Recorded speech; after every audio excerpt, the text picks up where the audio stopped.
You wake up when your body is ready. No alarm, no schedule, no place you need to be. You sit up, stretch, and ask yourself one question. What should I do today? For 99% of human history, this wasn't a hypothetical. This was every single morning for roughly 300,000 years. And the answer to that question looked nothing like the life you're living right now. Modern humans spend about 90,000 hours of their lives working. That's roughly 1/3 of your waking existence dedicated to a job. But for the overwhelming majority of human history, jobs didn't exist. There was no employment, no wages, no boss, no career ladder to climb. So what did people actually do all day? Let's start with what we know for certain. In 1963, archaeologist Richard Lee conducted a study that would change how we understand prehistoric life. He tracked the daily activities of the Dobeju Hwansi people in Botswana, one of the few remaining groups still living in a way that resembles pre-agricultural human life. He found that adults spent about 2.5 days per week acquiring food. That's roughly 17 hours. The rest of the time, they did whatever they wanted. And here's the important part. This pattern shows up everywhere anthropologists look. The Hadza in Tanzania, the ache in Paraguay, the Martu in Australia. Completely different environments, different continents. Same result. About 15 to 20 hours per week spent on survival activities. For context,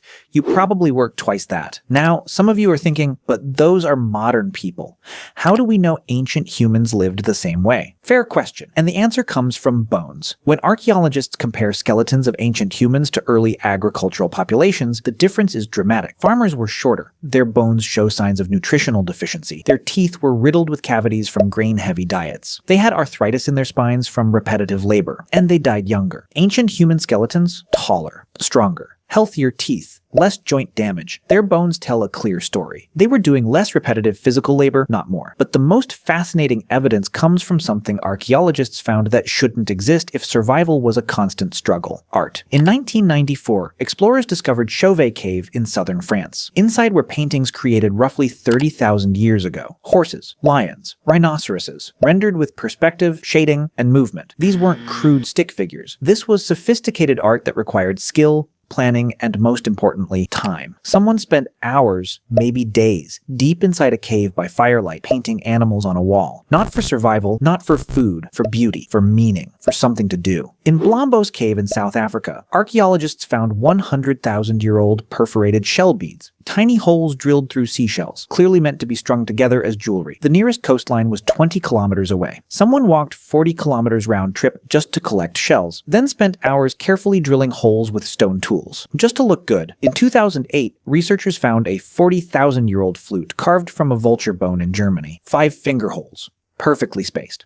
Whoever made this understood music, they understood pitch, and they spent significant time crafting it. Not for hunting, not for defense, for music. These aren't isolated finds. Across Europe, Africa, and Asia, archaeological sites from 100,000 years ago onward are filled with evidence of decorative objects. Carefully crafted tools far more elaborate than necessary for survival, and items that required hours of focused work with no immediate practical benefit. This is what people did when they weren't securing food. They created. They decorated. They made things beautiful. So let's reconstruct a day. You wake up around dawn. The fire from last night is still smoldering.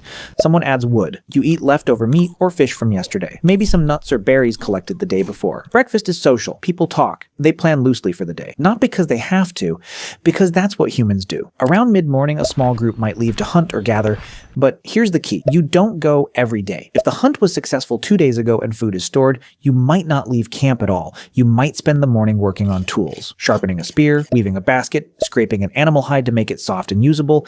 This isn't work in the modern sense. There's no clock, no supervisor. You do it because competence matters, because being skilled earns respect, because making things well is part of being human. If hunting happens, it's not the frantic chase you see in movies. Humans are persistence hunters. We track animals at a steady jog for hours until they overheat and collapse. We're the only species that can do this effectively because we can sweat and regulate our body temperature while running. Most animals can't.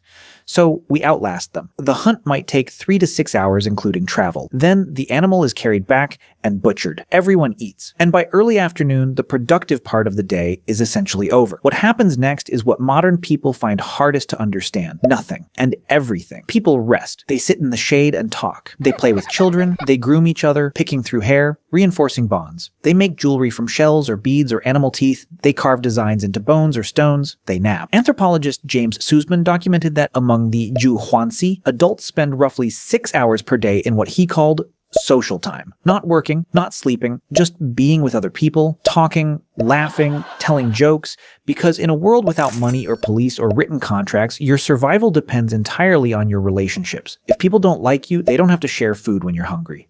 So you invest enormous amounts of time in those bonds, not because it's productive, because it's how humans stay human. Then the sun sets, and this is when something remarkable happens. In 2014, anthropologist Polly Wiesner analyzed hundreds of hours of conversation recordings from the Zhu Huanzi. During the day, conversations were practical: who saw animal tracks where, which plants were ready for harvest, complaints about someone not sharing fairly. But at night, around the fire, 81% of conversations shifted to stories. Myths about how the world began, tales of ancestors who did impossible things, jokes that made everyone laugh, adventures from far away. Wiesner argued that this is where human culture was actually born. Gods, spirits, the past, the future. Things you can only think about when your stomach is full and you're safe. And people didn't go to sleep and stay asleep the way you do now. Historical records from medieval Europe and sleep studies from the 1990s confirmed that before artificial light, humans slept in two phases. First sleep for about 4 hours, then a wakeful period of 1 to 2 hours in complete darkness, then second sleep for another 4 hours.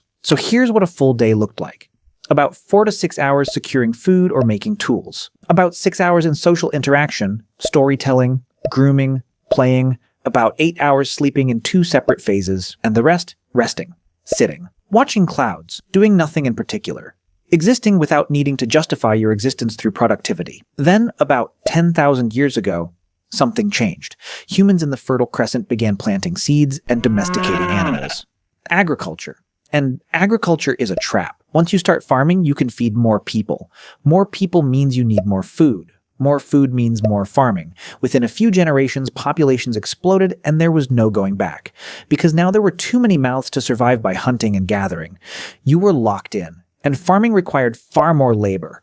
Plowing, planting, weeding, harvesting, storing, defending crops from animals and raiders. The skeletal evidence is unambiguous. Early farmers worked harder, ate worse, and died younger than the hunter-gatherers who came before them. But the population kept growing, and with larger populations came specialists. Toolmakers, potters, weavers, inventors, then soldiers, priests, administrators, and eventually jobs. Employment. The idea that your time belonged to someone else in exchange for resources. By the time we built cities, the original human lifestyle was gone, replaced by schedules, obligations, the need to work most of your waking hours just to survive in the system we created. Today, you spend 90,000 hours working.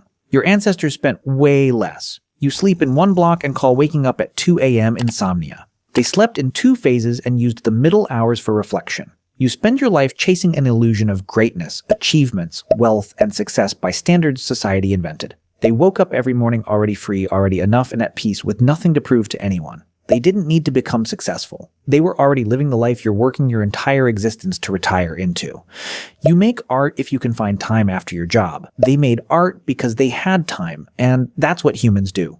We're not a different species, but we live so differently from how humans lived for 99% of our existence that we might as well be. We traded freedom for food security, leisure for population growth, time for productivity, and most of us have no idea what we gave up, because we never knew it was there.